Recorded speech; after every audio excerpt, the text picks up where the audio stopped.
Sa opisina ni Liam ay galit na galit niyang tinawagan ang abogado ng kanyang namayapang stepfather dahil sa last will nito na nagsasabing makukuha lang niya ang kanyang mana kung makapag-asawa siya. At ikinagalit din niya dahil sa kondisyong dapat ang pakakasalan niya ay kilala niya with at least 10 years. Sa isip-isip niya ay kailangan niyang maghanap ng disinting babaeng papayag na magpakasal sa kanya. Babaeng pwede niyang hiwalayan after 4 months. No string attached at purely business lamang. At may papayag kaya sa kanyang mga kaibigan sa isang temporary marriage lamang? Emily points of view. Tinitigan ni Emily ang refleksyon sa salamin pagkatapos ay nasisihang ngumiti sa sarili. She had learned the art of applying makeup to make it appear natural. Nasa isang salon siya dahil nagpapaayos at nagpapaganda dahil aatin siya sa birthday party ng kanyang kaibigang si Alan. It was a very private party. Sila-sila lang matatalik na magkakaibigan ang naroroon at gaganapin yon sa bahay mismo ni Alan. At sa tuwing nagkikita at nagkasama-sama silang apat ay puro kantyaw ang inaabot niya sa mga ito. Tulad ngayon, malamang na siya na naman ang tampulan ng tukso.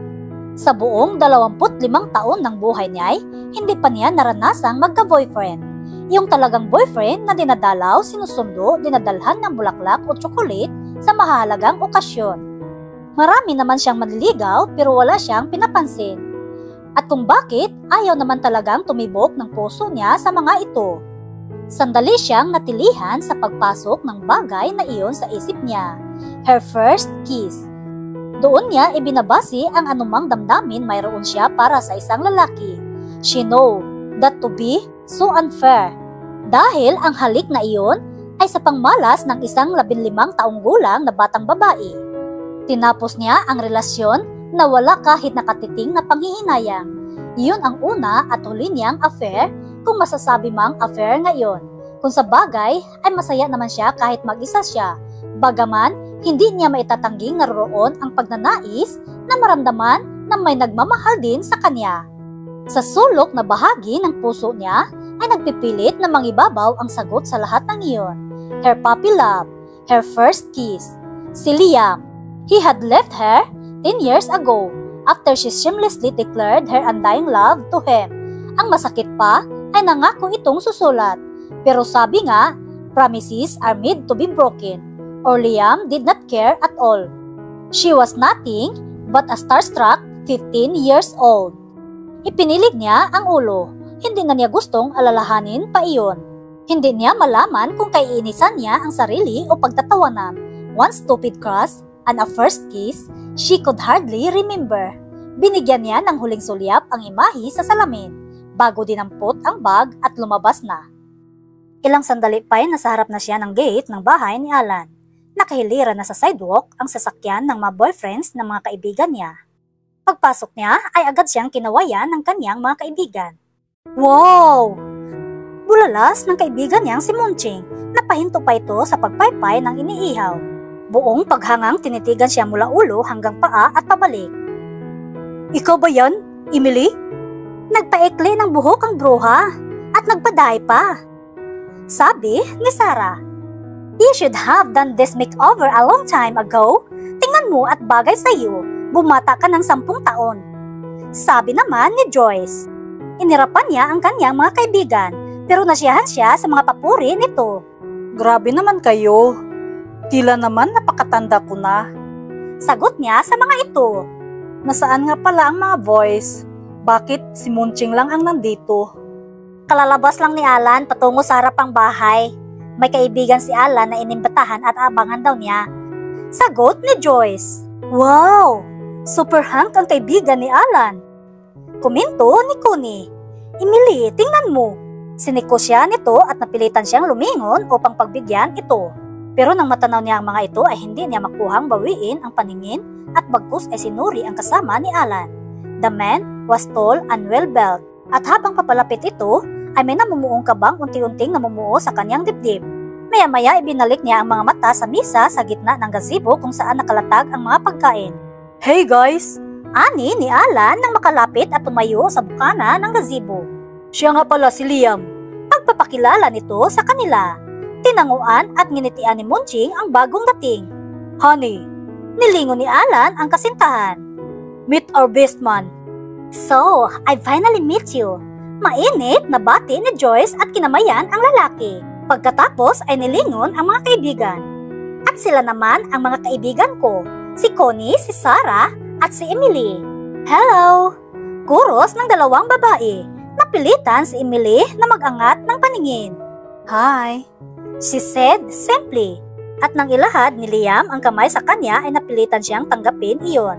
Nginitian siya ni Liam habang tinitigan siya. Kumusta ka na? She forced a smile at bago pa makakawala mula sa pagkalito niya si Emily ay tinapik ni Alan sa balikat ang kaibigan.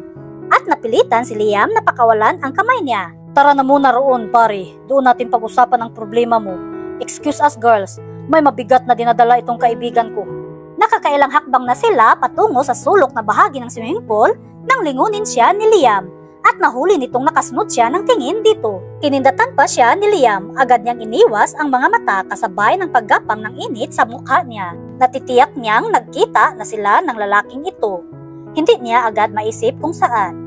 Napakapamilyar ng mukha nito. Oh my gosh, Emily, he's so gorgeous! Hindi ba ninyo nakita na kinindatan niya si Emily? Oh my gosh, I love naughty men! Tukso ni Sarah. Bagay na bagay sila ni Emily. Ani naman ni Connie. Ano ba naman kayo? Sita ni Emily sa kanyang mga kaibigan. Don't you think it's time for you to find a man, Emily?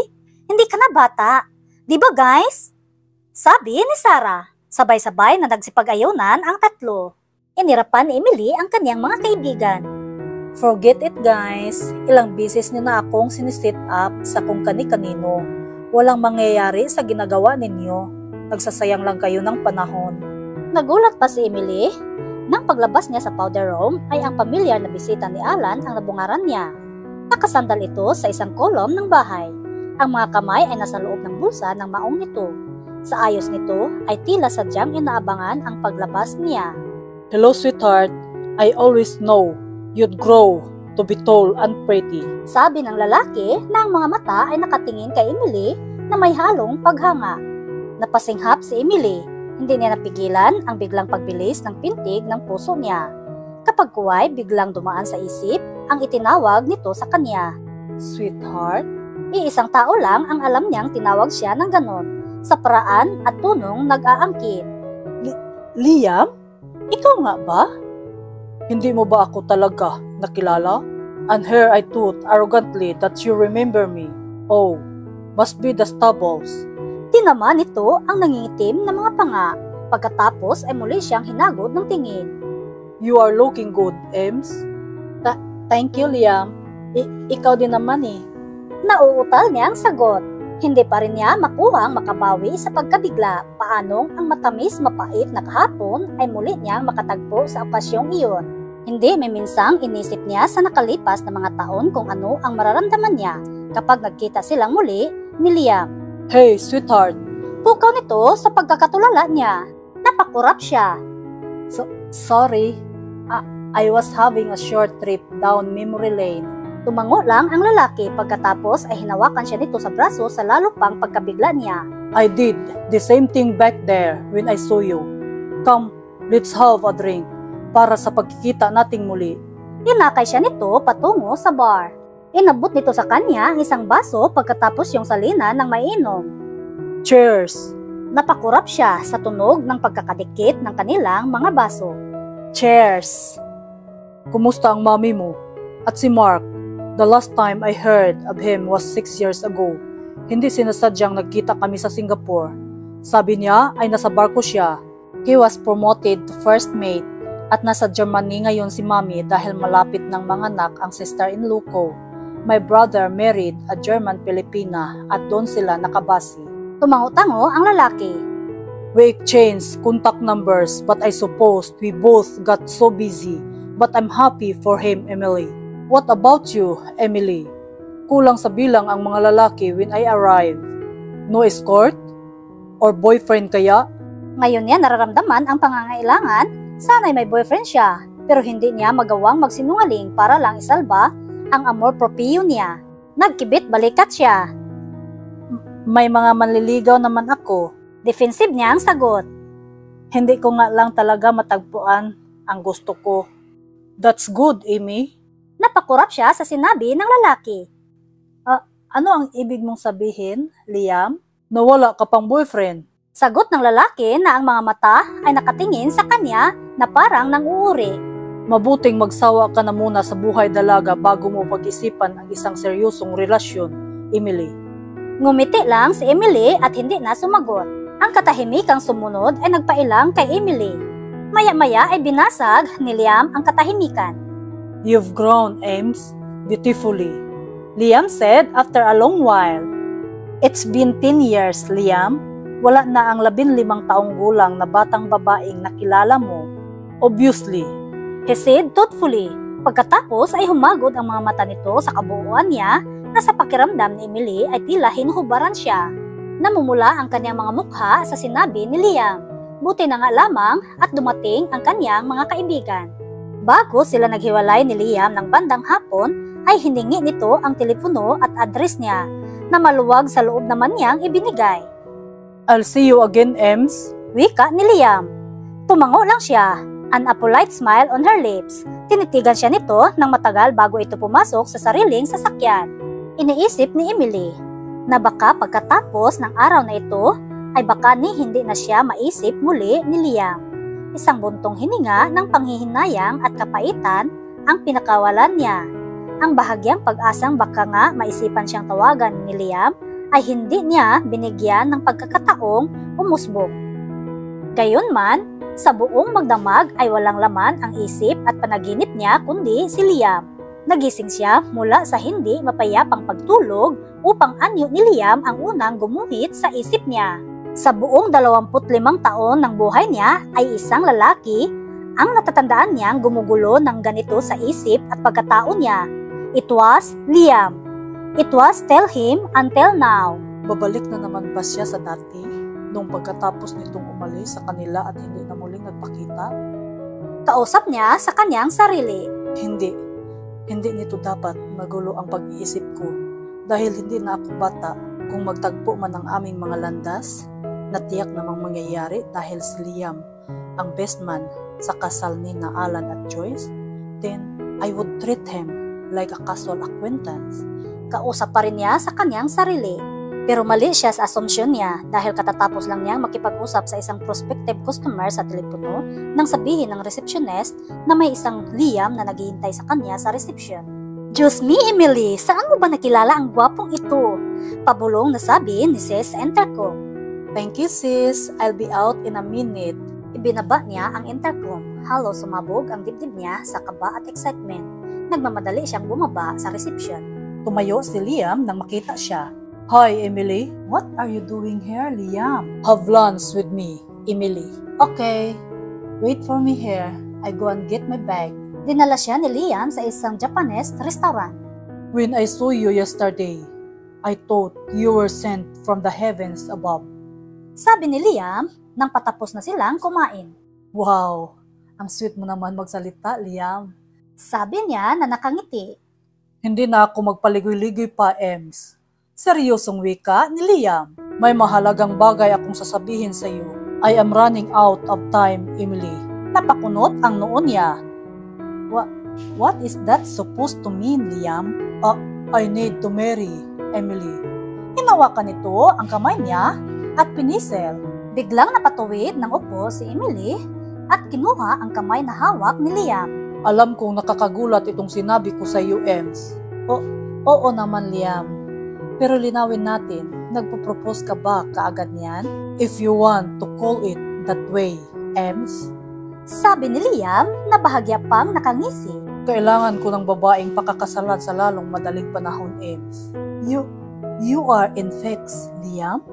At kailangan mong magpakasal sa lalong madaling panahon? What do you mean by that? Nagbuntong hininga muna si Liam bago sumagot. Kapag hindi ako nagpakasal ay hindi mapupunta sa mama ang mga ari-arian ng stepfather ko. Mauwi ang lahat sa unang pamilya nito, ang buong kayamanang pinaghihirapan nitong itayo. So, you need a wife. Napamulagat si Emily. I need to be married, Emily. I don't need a wife. There's a difference. Umaalingaw-ngaw sa pandinig ni Emily ang sinabi ni Liam na I don't need a wife. He did not need a wife, just a woman to marry. Was he crazy? Sa isip-isip ni Emily. And I am asking you to marry me, Ames? Kumurap si Emily. Proposal ba yon? Why me, Liam? And why not you? I've known you since you were 15. Isa yun sa kondisyonis ng stepfather ko. Yung matagal ko na dapat nakilala ang babaeng pakakasalan ko. Hindi mo na ako kilala since 10 years ago, Liam. Sagot ni Emily na may halong pait at galit ang boses. You were my brother's classmate and a guest in my mother's house. It doesn't matter? Okay, sabihin na nating papayag ako. Hanggang kailan ang itatagal ng kasal na ito? Kung ako ang masusunod, sa sandaling masalin sa mama ang lahat ng mga ari-arian ni Tito Eduardo, ay gusto ko na ring i-file ang annulment. Pero hindi maaari yun. Maaaring gawing dahilan yun ng unang pamilya ng stepfather ko para maghabol sa korte. We'll stay married for at least 4 months or 6 months the best. Wala ka bang syuta? I'm sure she is more willing to marry you anywhere, at any time. Wala akong syuta. At kung nagkataong mayroon, hindi ito ang aalukin ko. I don't want to get tied forever. Ayokong may halong emosyon ang gagawin kong ito. It's purely business. Kaya nung magkita tayo nung Sabado, nothing could have been perfect for me. Bahagyang naningkit ang mga mata ni Emily. Kaya sinabi mong parang hulog ng langit ang pagkikita natin kahapon? I am sorry for being so blunt, but yes. Ikaw ang kasagutan sa suliraning kinakaharap ko ngayon, Emily.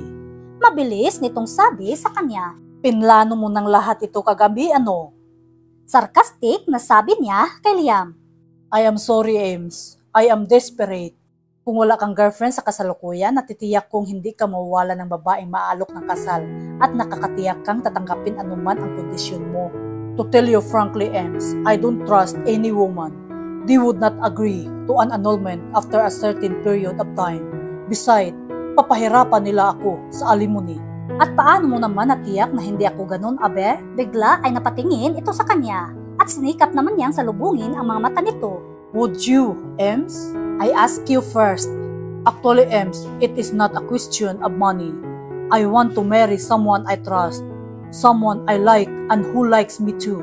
You assume that I like you? Once upon a time, you admitted to me that. Once upon a time, tama ang salitang ginamit mo, Liam. And once upon a time, I was a silly 15 years old, Liam. Some attraction are never forgotten, Ames. How arrogant of you to. Please, sweetheart. Nakikiusap ako hindi para sa akin kundi para sa mama ko. Alam kong hindi ako pipilitin ni mama na gawin ang nasa testamento ng stepfather ko. Pero hindi ko magagawang ipagwalang bahala ang lahat. After all she'd been through, she deserved this inheritance. And so are the people that matters most to Eduardo and my mother. Hindi alam ni Emily kung ano ang mararamdaman. She thought she was over him, childhood crush na umabot ng maraming taon bago niya tuluyang naibaon sa limot. At inalok siya ng kasal na parabang manonood lang sila ng sini. Napabuntong hininga siya at tumingin sa lalaki. His dark eyes were hopeful. Liam, I'll give you a couple of days to think it over, Emily. 2 days. I don't have much time, Ems. Isang buwan na lang ang natitira sa palugit sa akin. Tumango si Emily. Kailangan ko nang bumalik sa opisina, Liam. Nang mag-akma siyang tatayo, ay pinigil siya nito. His hand on her arm was like a hot plate burning her skin. Pareho tayong walang commitment, Emily, nang sabihin mong wala kang boyfriend. Kung sinabi mong may boyfriend ka na, ay hindi ko iaalok sa iyo ang bagay na ito, Emily. I really need your help. You said I have 2 days to think about it, Liam. Sumungaw ang pag-asa sa mukha ni Liam. Will you consider it, Emily? Magsasalita na sana si Emily nang biglang dinugtungan ni Liam ang sinabi. I am willing to compensate for your help, Ames, financially. Magsabi ka na lang ng halagang, binibili mo ba ako, Liam? This is a business proposal, Emily. Kailan pa naging business proposal ang pag-aalok ng kasal, Liam? Bumuntong hininga siya bago nagsalita ulit. Kailangan ko nang bumalik sa opisina, Liam. Ibigay mo sa akin ang telepono mo at tatawagan kita 2 araw mula ngayon. Tumango ito. Mula sa wallet ay inilabas nito ang isang calling card at ibinigay sa kanya. Kung hindi ka tatawag ay maiintindihan ko, Emily. Nasa opisina si Liam nang may tumawag sa kanyang private phone. Hello? Liam. Emily? Alright, I'll marry you, Liam. Pero may kondisyon. I'll be there tonight and we'll talk about it, Emily. Iyon lang at pinutol ni Emily ang linya. Kinagabihan. Please come in. Nang makapasok si Liam sa kanyang bahay ay inilibot nito ang mga mata nito sa paligid ng kanyang sala. You have a very nice place here, Emily. Very homey. Sabi ni Liam sa kanya.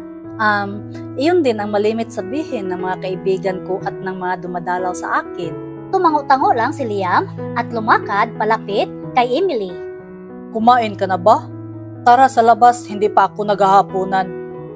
Kumain na ako. Ipaghahain kita, Liam. Nagluto ako ng nilagang baka at nag-grill ako ng tuna. Inaasahan kong magmamadali kang pupunta rito, Liam. Wow, Ems, I'm impressed. That would save us time driving to a restaurant. Masarap magluto ang mami mo at malamang na minana mo yun. Binubula mo pa ako, Liam. Halika na nga at para makakain ka na. Napakasarap, Ems. Nilagang wala kahit na anong halong gulay. Just pure beef. Pero napakalasa. Ano ang sikreto mo, Ems? I added some dried Chinese herbs. Kung nilagyan ko pa yan ng gulay at kung ano-anong rekado, aagawin ng mga iyon ang lasa ng herb. Pero hindi ko sasabihin sa iyo kung anong herb. Tumawa lamang si Liam. Nasisihang ipinagpatuloy ang pagkain. Ilang minuto pa, nasasala na sila uli at parehong umiinom ng kape. Gusto kong marinig ang kondisyon mo, Ems. Ibinaba ni Emily ang coffee sa table at itinuwid ang katawan. Kailangan niyang sabihin ang kondisyong napagpasyahan niya. Wala siyang maidadahilan kung bakit sasang-ayon siya, not even because he was a friend. Alright, Liam. I will marry you. I will sign a prenup agreement. Pero sa araw ng kasal natin, ay kailangan na sa account ko sa bangko ang halagang 1 million pesos. Okay ba yon sa iyo, Liam? Sinabi ni Emily ang kondisyong iyon kay Liam dahil ayaw niyang mag-isip ang lalaki na mahal pa niya ito. Ayaw niyang malaman ng lalaki na after 10 years ay mahal na mahal pa rin niya si Liam. Umasim ang mukha ni Liam na tumingin kay Emily. Nang nasa restaurant tayo, nag-aalok ako ng compensation. Inawat mo ako at inakusahang binibili kita. I changed my mind, Liam. Ang sabi mo ay isa itong business proposal. And you are right. Hindi ko kayang isiping kakasal ako sa isang estranghero. Hindi ako estranghero, Emily. You are, Liam.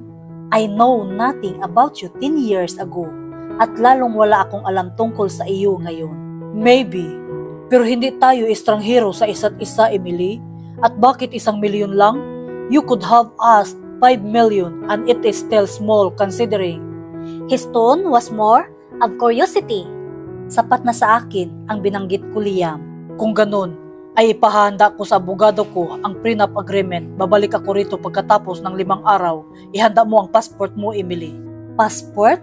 Bakit, Liam? I want us to marry in Hong Kong. Mas madali ang proseso ng paghihiwalay. Mananatili tayo roon ng 1 linggo. Iisipin ng abogado na tuloy na rin doon ang honeymoon. Tumango na lamang si Emily. Nasa pinto na si Liam nang tawagin niya. Lumingon ito. We have common friends. Ano ang sasabihin natin sa kanila? Ikaw na ang bahala, Ems. Sabihin mong matagal na tayong magkakakilala, which is a fact, that somehow we've been communicating through the years would be twisting the truth. But we have to make everyone believe that. 6 na araw na mula nang huli silang mag-usap, ay lumipad sila patungong Hong Kong. Dumating sila sa hotel nila ng alas 7 ng umaga. 2 magkahiwalay na silid ang kinuha ni Liam. I'll order room breakfast. You have 2 hours to unpack, shower, change, and eat, Emily. Pagkatapos ay pag-aralan mo ang contents ng prenup at pirmahan mo. Nadidismayang inilatag niya ang sarili sa malaking kama. Nagbuntong hininga siyang bumangon ulit at hinagilap ang malita. Kumuha roon ng gamit at pagkatapos ay pumasok sa banyo. Gusto namang natapos siya sa paliligo ay dumating ang room service na pagkain. Maya-maya ay dumating si Liam na may dalang briefcase at ibinigay sa kanya ang isang cheque na may laman na 1 million pesos. Inabot naman niya ang chiki at wala sa loob na ipinasok sa handbag niya. Kung nakahanda ka na, tayo na, Emily. Tumango lamang siya. Her wedding day ang pinakaasam ng maraming babae sa buhay nila, and yet she felt like a lamb going to the slaughterhouse.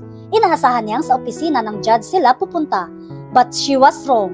Isang kilalang Chinese restaurant ang pinagdalhan sa kanya ni Liam. Sa second floor ay sinalubong sila ng receptionist at iginiya sila sa isang malaki at sulok na misa. Agad tumayo ang kaibigan ni Liam na Chinese judge. Wala nang maraming usapan, inilabas ng judge ang mga dokumento. She had not expected this kind of wedding. She might be a convenience wife, pero sana man lang ay dumana sila ng ritual vows. Matapos nilang pumirmang lahat ay mabilis na ibinalik ang mga dokumento sa briefcase ni Liam at ibinigay ang kopya para sa judge. Pagkatapos ay pumara ito ng taxi at inihatid siya sa hotel. You go ahead, Ems. Wika nito nang nasa harap na sila sa hotel. Tumango siya at sinundan ng tingin ang muling paglayo ng taxi. Naglakad-lakad siya at titingin-tingin. Pumapasok siya sa mga tindahan at nag-browse. Maraming taong namimili, karamihan ay mga turista. Ang mga presyo ng paninda ay hindi kamahalan at napupunan niyang makikipagtawaran din ang mga turista. Napakislot pa siya nang maramdaman ang vibration ng cellphone niya mula sa handbag niya. Nagmamadaling dinukot niya iyon. Si Liam. Hello, Liam? Hey, where are you? I don't know. Sinabi ni Ems ang pangalan ng kalye na natatanaw niya at sinabi ang ilang landmarks na maaari niyang sabihin. I'll be there in 5 minutes to 7 minutes. Malapit lang ang Orion dyan. At eksaktong 5 minuto ay naroon na nga si Liam. Alas 6 na, nandito na rin lang tayo, ay mabuti pang maghapunan na lang tayo ng maaga. Halos wala kang kinain kaninang tanghalian. Emily realized she was really hungry. She decided on noodles and dim sum. Ano ang mga binili mo? Mga pasalubong ko para kina ni Joyce at Sarah. That's thoughtful of you, Ems. Huminto si Emily sa pagkain at nilinga ang plastic bag. Mula roon ay kinuha niya ang munting kahon. Liam, may binili rin nga pala ako para sa iyo. Nahihiyang inilapag niya ang box sa malapit dito. Why? That's really sweet, Emily. Dinampot nito ang munting kahon at sinulyapan siya bago nito binuksan iyon. Wow! Nagustuhan mo ba, Liam? This is beautiful, Ems. Thank you, sweetheart. Alam mo ba kung bakit hindi ako bumibili ng magagandang kitchen? Hindi ko alam, bakit nga ba? Lagi nang nahihingi sa akin. Well, this time, may dahilan akong huwag ibigay sa kanila ang kitchen na ito. Regalo ito ng babaeng pinakasalan ko, Ems. Pagkatapos ay ito naman ang dumukot sa bulsa at inilabas ang isang kahita na sa ibabaw ay may nakatatak na Orion Jewelries Hong Kong. Sa loob niyon ay 2 pares ng singsing, cast in platinum. Inabot ni Liam ang kamay ni Emily at isinuot yon sa palasingsingan niya. Maang natititigan ni Emily ang singsing. A supposedly eternity ring intended to symbolize everlasting love, but the diamonds only filled half the circumference of the ring. Kahit ang singsing na binili nito'y ni hindi nakuhang ibadya ang totoong kahulugan ng wedding ring, kahit sa pakunwaring paraan. Pero gusto na niyang masiyahan dahil kahit paano'y may simbolo na nagpakasal siya rito. And she even thought he had forgotten about it. Thank you, Liam. Pabulong niyang sabi habang isinusuot naman ni Liam ang sariling singsing. Kailangan natin ang mga ito, Emily, as a props. Sabi naman ni Liam.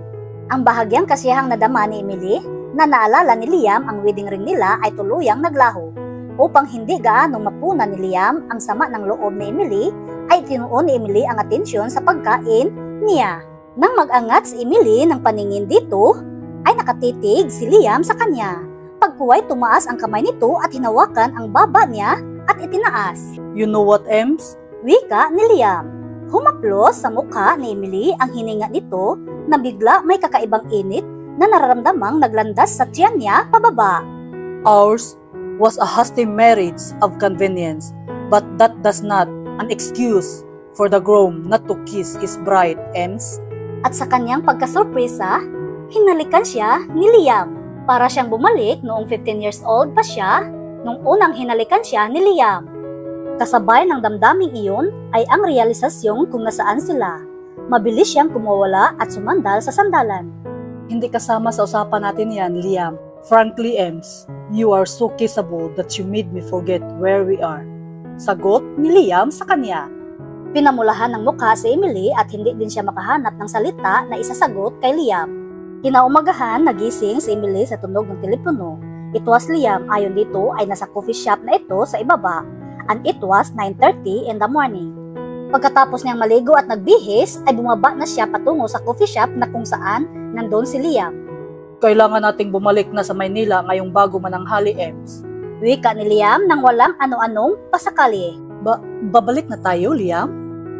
She could not hide the disappointment in her voice. I am sorry, Emily. Tinawagan ako ng abogado ng stepfather ko dahil may problema sa kumpanya. Sige, Liam. Ihanda ko na ang mga gamit ko. Sa ibang pagkakataon ay bumalik tayo rito, Ems. Wala tayong gagawin kundi mamamasyal at pupunta tayo sa mainland China. Seryosong wika ni Liam habang nakatitig kay Emily. Magpahinga ka, Ems. Susunduin kita mamaya pagkatapos ng trabaho ko. Dalhin mo ang mga kinakailangan mong gamit. Bilin ni Liam kay Emily pagkatapos siyang maihatid sa bahay galing airport. Bakit? Saan ba tayo pupunta, Liam? Emily, kasal tayo, remember? Natural, nasa bahay ko tayo tutuloy. Paano ang bahay ko, Liam? Ems, sweetheart, hindi naman habang buhay mong iiwanan ang bahay mo. Lock it. Paminsan-minsan ay dalawin mo. Alas 6:30 nang sunduin ni Liam si Emily. Kumain muna sila sa isang restaurant bago bumiyahe patungong Tagaytay sa bahay ni Liam. Emily, we are here. Bukaw ni Liam kay Emily. Subalit hindi ito tumitinag sa pagkakahilig sa sandalan. Mahimbing na nakatulog ito sa 2 oras na biyahe patungong Tagaytay. She must be really tired. Nalaman kong pumasok pa ito sa opisina at nakipagkita pa sa isang kliyente. Kausap ni Liam sa kanyang sarili. Tinanggal niya sa pagkakabit ang seatbelt at muli itong ginising. Bahagya itong umungol nang marahan niya itong tapikin sa pisngi. Emily, wake up. Narito na tayo sa bahay. Ang mga kamay niyang nakalapat sa pisngi ni Emily upang muli itong tapikin ay natigilan. Then softly, he cursed her face. Without another word, he leaned forward and gently kissed her lips. Bumuntong hininga si Emily at ibinuka ang kanyang mga labi. Napabuntong hininga din si Liam. Tila binigyang daan nito ang mga halik niya at itinulak niya ang kanyang dila na lalasahan ang kanyang tamis pagkatapos ay tumaas ang nagbabagang init mula sa kanyang bibig diretso sa kanyang singit.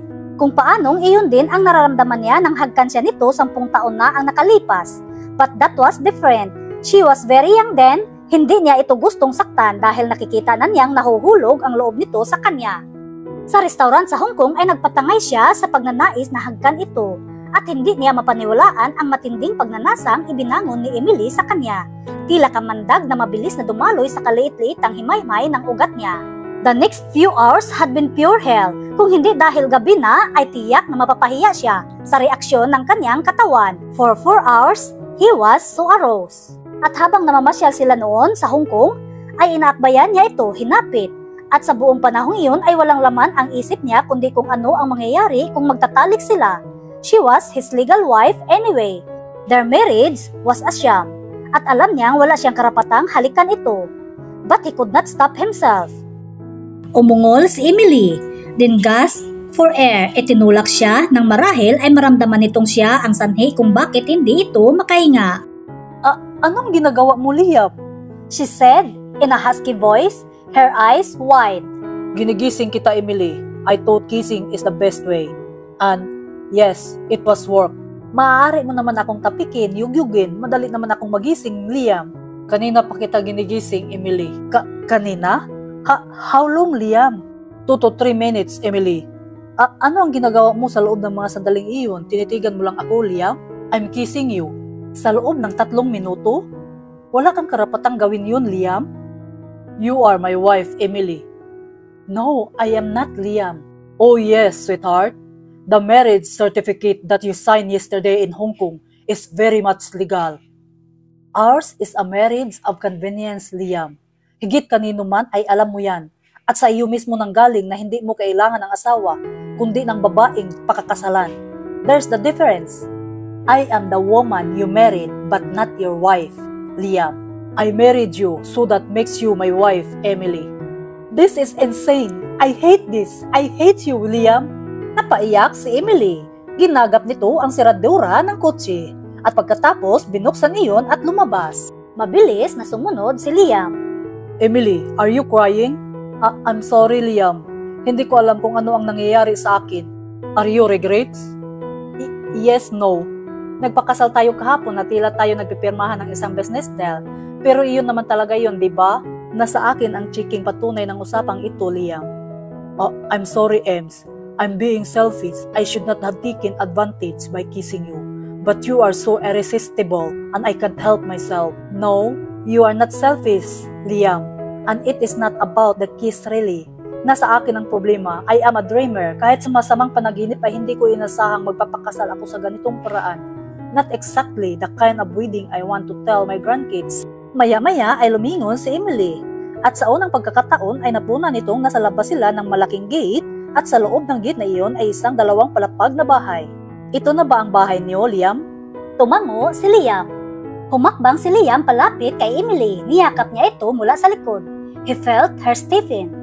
It's cold, sweetheart. Kailangan mo ng init na nagmumula sa mga yakap ko. Marahas ang buntong hiningang pinakawalan ni Emily. Gayon pa may nagpaabaya ito sa mga yakap niya. What do you have against marriage, Liam? Nothing. I married you, did not I? Liam wanted to bury his nose in her hair, kiss her nape, and touch her breasts that were inches away from his hands. But he was afraid these moments to vanish. It was odd that he felt this way. That's different, Liam. Hindi mo gagawin niyon kung hindi dahil sa mama mo. And you are 31. You should have married a long ago. May anak ka na dapat ngayon. Ikaw may ganun din, sweetheart. Nilanghapan niya ang buhok nito. Marahil ay may hinihintay ako, Liam. What are you waiting for, Ems? Inalis nito ang mga kamay niya sa biwang nito at kumawala. At namangha siya sa nararamdamang kahungkagan. Pinigil niya ang sariling kabigin itong muli. I said, I am a dreamer, Liam. I am waiting for love. At hindi pa dumating iyon, Ems? Hindi ka nagkaroon ng relasyon kahit minsan sa nakalipas na 10 taon, Ems? Nakakahiya mang aminin ay hindi pa, Liam. Hindi niya alam kung bakit ikinatuwa niya ang sagot nito. He walked towards her and pressed the buzzer. Ilang sandali pa'y binuksan ng hardinero ang gate. Initsa niya rito ang susi upang ipasok nito ang kutsi at pagkatapos ay iginiya niya si Emily patungo sa bahay. Where's your mother, Liam? Tanong ni Emily nang mapunang maliban sa hardinero at mga katulong ay wala ng iba pang tao sa bahay na iyon. Bukas pa ng umaga ang dating ni Mama mula sa Boracay, Emily. Come, I'll show you our bedroom, Emily. Ito ang silid ko kapag umuwi ako rito, Emily, at ito ang magiging silid natin kapag narito tayo. Bukas pa naman darating ang mama mo. Di gamitin mo muna ang guest room, Liam. Don't be silly, Emily. Malalaman ni Manang Lina na hindi tayo magkasama sa isang kwarto. At makakarating yun ni Mama bukas. Magbihis ka na at kung gusto mong mag-shower ay hayon ang banyo. May tatawagan lang ako sa ibaba. Nang makalabas si Liam sa kwarto ay nagmamadaling tinungo ni Emily ang banyo para maligo. Hindi niya gustong abutin ni Liam ng kasalukuyang naliligo. Subalit hanggang sa ipasya niyang mahiga ng bandang 11 ay hindi ito pumanhik. Nang muli siyang magmulat ng mga mata ay sinag ng araw ang nakikita niyang pumapasok sa bintanang salamin. Napasingha pa siya nang maramdamang may kamay na nakayakap sa kanya mula sa likod at nakadantay sa ibabang bahagi niya ang binti nito. Good morning, sweetheart. He whispered huskily. Marahas siyang kumawala mula sa pagkakayakap nito. Bumangon at hinarap niya ito. Hubad ito maliban sa boxer shorts. Bahagya na niyang dinaanan ng tingin ang katawan nito at itinuon sa mukha ang naniningkit na mga mata. Anong oras ka pumanhik at bakit ka dito natulog, Liam? Ngumisi lang si Liam. You look like a Victorian princess, sweetheart. Pantulog na hanggang sakong at hanggang siko ang manggas, may ruffles ang collar na nakasakal sa liig. Itinaas nito ang kamay at nilaro ang ruffles sa collar ng pantulog niya. At talaga bang nakabra ka pa kapag natutulog, sweetheart? Naiiritang tumingin siya kay Liam. Kung alam ko lang dito ka matutulog, di sanay sa sofa na lang ako natutulog, Liam. Ang akma niyang pagbaba sa kama ay naawat ni Liam nang hilahin siya nito at muli siyang napahiga sa mismong braso nito. His hand went automatically to her waist and pulled her against him. She froze. Ang mga kamay niya ay otomatikong lumapat sa dibdib nito upang harangin ang pagdidikit ng mga katawan nila. But it was wrong move. Nararamdaman niya ang mabilis na pinting ng puso nito. Ganon din ang nakakapasong init mula sa dibdib nito na nanulay patungo sa kalamnan niya. And when he pulled her closer at hinalikan siya sa mga labi niya, ay nagpaubaya siya. She was melting. Her hands softly cursed his chest at napaungol si Liam. We are playing with fire here, are not we, Liam? You are my wife. Sa papel lang, Liam. Hindi nito sinagot yon. Marahang hinawakan ni Liam ang kanyang liig at ang mga labi nito ay bumangga sa kanya sa isang mabangis na halik na kumalat sa kanya na parang apoy. Sweetheart. Bulong ni Liam, ang hangin ay tila sinisingil ng isang bagay na handa nang mag-apoy. This is crazy, Liam. Mahina niyang usal, her mind telling her to stop, subalit ang puso niya ay kabaliktaran ang iniutos. Alam ko.